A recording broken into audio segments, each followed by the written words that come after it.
Frequency, podcasts that resonate. How would you like to go into space? 2, 1, 0, all engine running. Well, that used to be a pretty ridiculous question to ask someone. Since the first human entered orbit in 1961, being an astronaut was something that was reserved for a very select few people with the, quote, right stuff. That's one small step for man, one giant leap for mankind. But no longer.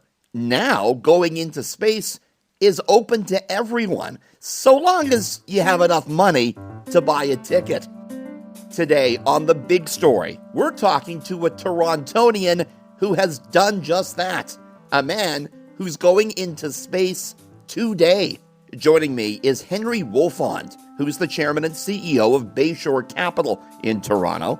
Henry, thanks for being with us on The Big Story. Before we get to your incredible journey today, tell us a little bit about yourself. I'm a lawyer by profession, but ever since I was a teenager, I have pursued a passion for aviation. I got my pilot's license when I was 16. I progressed through various ratings, and today I'm an airline transport pilot. I continue to moonlight as a professional pilot, flying air ambulance flights, organ retrieval flights, and occasional business charter flights. It's a passion that has never left me. It never gets old, and that's what I'd like to introduce myself as. And you can soon add astronaut to that resume of yours. You're going up into orbit today, right? I will be going to space on Blue Origin's New Shepard rocket with 5 other astronauts. We'll be going 100 kilometers above the surface of the Earth into the blackness of space, out of the reach of gravity. And it's an experience that started in me when I was a young child, watching Gemini missions and Apollo missions, obviously Neil Armstrong's first step on the moon, July 20th, 1969, and beyond. So how long ago did you sign up for this and put your name down, buy the ticket? When I saw William Shatner do this flight in October of 2021, I started, within a few days making inquiries of Blue Origin, and I signed up in, I'm going to say, January of 2022. And how much did you pay for it? I'm under NDA for that. I really do want to talk about why you're doing it. I don't want to harp on the cost, but of course the listeners will immediately want to know, how much did this guy pay? Can you give me a ballpark? I mean, are we talking more than 20 minutes? I'm really under a strict NDA on that, Richard. So it's sort of off limits. I can pivot again to another topic. What if I want to buy a ticket? I approach them and then I sign an NDA and we talk about the price. How does that work? I think that's pretty much how it would work. So the process of talking to them, it took 3 or 4 interactions and phone calls before we got to that discussion. Can you tell me, is it a set price or is it negotiable? I can't tell you anything. Okay. But I couldn't afford it, though, basically, as a lowly radio reporter. Let's talk more about why I'm doing it, where I came from, and... Well, let me ask you this. Were they more apt to give you a seat because of the fact that you do hold an aviation pilot's license? Did that help? Are you going to be more in charge than the other astronauts on this mission? The vehicle's fairly autonomous. If by being in charge, there's very limited functions that the passengers can do. I think there's a button for a fire suppression system. I'll probably be the person sitting beside that. I mean, to me, obviously, the greatest thing would be to float around and feel the microgravity. Will you have that opportunity to take off your seatbelt and do that? Absolutely. You get 4 to 5 minutes of weightlessness. Interesting as you say that. I've spoken to a couple of astronauts, NASA astronauts, and people who have done this before. And yeah, the feeling of weightlessness is something that will be really cool. I recently did one of those zero gravity parabolic flights to kind of get that experience. But what any of the experienced astronauts tell me is look out the window. Look out the window, take in that view from the blackness of space at the curvature of the Earth. If you saw William Shatner's flight, when he came back, he was mesmerized. I think a lot of people take it as a negative, but what impacted him the most was the fragility of this planet that we all share. All of humanity has to preserve and protect the environment that we live within, this little dot, this speck of dust in the vastness of the universe. You hear this from like more veteran NASA astronauts too. When they're up there, they say, "I don't see any borders. We're all in this together. It's one tiny little globe." You hear this time and time again that people have a different perspective on life after they go up. I mean, are you expecting that too? I absolutely am. And when becoming an astronaut, going outer space is something I dreamed of as a child, and when I signed up for this in 2021 or started exploring it in 2021, that might have been the sole purpose of this mission, to fulfill that dream. As the date got closer, and in particular after the horrific events and the attack on Jews on October 7th, 2023, I started to realize from what you just said, from that height, from outer space, looking at the planet, you don't see frontiers, you don't see borders. The things that divide us, the things that we hate about each other here on Earth don't exist. Now, I also understand they're letting you bring a bag of items up into space with you. They allow you to take personal items that will then be certified as having flown to space when you get back. And I didn't expect there to be a Taylor Swift angle to this, but there's a big one. I mean, you're bringing Taylor Swift bracelets that your granddaughter Shelby made into space with you, right? 6-year-old granddaughter. She was lucky enough to go to the Taylor Swift concert last week and was absolutely thrilled with that, and thrilled that these bracelets that she wore to the concert will be flying to space with me. So Shelby went to the Taylor Swift show in Toronto, wore these bracelets, and now they're going into space. That's pretty wild.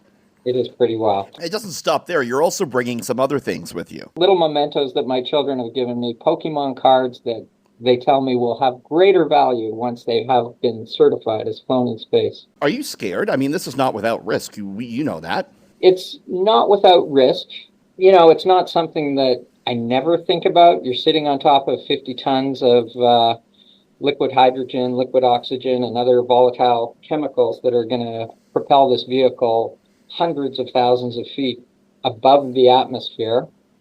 But I wouldn't say it's a pervasive feeling. It's certainly overpowered by the desire to have this experience, to see the Earth from that height. Did anyone try and talk you out of it, though? No one. People always ask, how does your wife feel about this? Yeah. So my wife, Rochelle, and I have known each other we met in 1979. Maybe you can do the math for me. We've been married 45 years. I was flying before I met her. I took her in small airplanes when we were dating, and she knows if it ever came down to an ultimatum of talking me out of something like this, I don't know where it would go. So how much training do you need and do they give you before you climb aboard this Blue Origin rocket today from Amazon founder Jeff Bezos and blast into outer space? There's 2.5 days of intensive training, really to get acclimated, to get prepared for the experience, to talk about some of the things we've talked about, the risks and remote possibilities. I mean, did they ask you any psychological questions? Did they try and weed out any potential issues with any candidates here? I can't speak for other candidates. I think they look at your resume, they look at your qualifications, you give them your aspirational statement, why this is something you want to do. And in my case, they didn't have any further questions or probing. This is how easy it is money aside, whatever it is, this is how easy it is to go into space right now. That's amazing, isn't it? It is pretty amazing. And my hope is that space tourism is only going to expand from here. As I said, I feel I'm making a contribution to that. There are larger and larger vessels. Maybe within my lifetime, there'll be an opportunity to travel with 20 or 30 people in an orbital vehicle where you can go around the Earth and spend a couple of days in space. Not a meager price, but a relatively affordable price. There are people paying to go to the space station right now. I mean, are you dreaming of something bigger like that? I'm dreaming. I came up with a line that kind of paraphrases and turns around Neil Armstrong's immortal words when he set foot on the moon. And I say to people, this is one giant leap for me and hopefully one small step in turning the tide on anti-Semitism. I'd like to reach out to allies of the Jewish community, people who recognize that things are not moving in the right direction in terms of tolerance and acceptance and the values that Canadians hold dear. Watch the mission, join me in this fight, and I look forward to talking to you when I get back. Henry today will be on Blue Origin's 9th space tourism flight. 3 years ago, a then 90-year-old William Shatner became the oldest person in space flying aboard this very rocket. Shatner was moved to tears after he landed. What you have given me is the most profound experience I can imagine. I'm so filled with emotion about what just happened. It's extraordinary. With Shatner on that flight was Jeff Bezos himself, who developed this rocket and this company. This is how he described his experience into space. On how it felt, oh my God! My expectations were high, and they were dramatically exceeded. We were talking about this a little bit in the car ride on the way back, and I don't know, the zero-G piece may have been one of the biggest surprises because it felt so normal. It felt so almost like we were, as humans, evolved to be in that environment, which I know is impossible, but it felt so serene and peaceful, and the floating. It's actually much nicer than being in full one gravity. It's a very pleasurable experience, just from just the way it feels, the tactileness of it. The most profound piece of it for me was looking out at the Earth and looking at the Earth's atmosphere. Every astronaut, everybody who's been up into space, they say this, that it changes them, and they look at it and they're kind of amazed and awestruck by the Earth and its beauty, but also by its fragility. And I can vouch for that.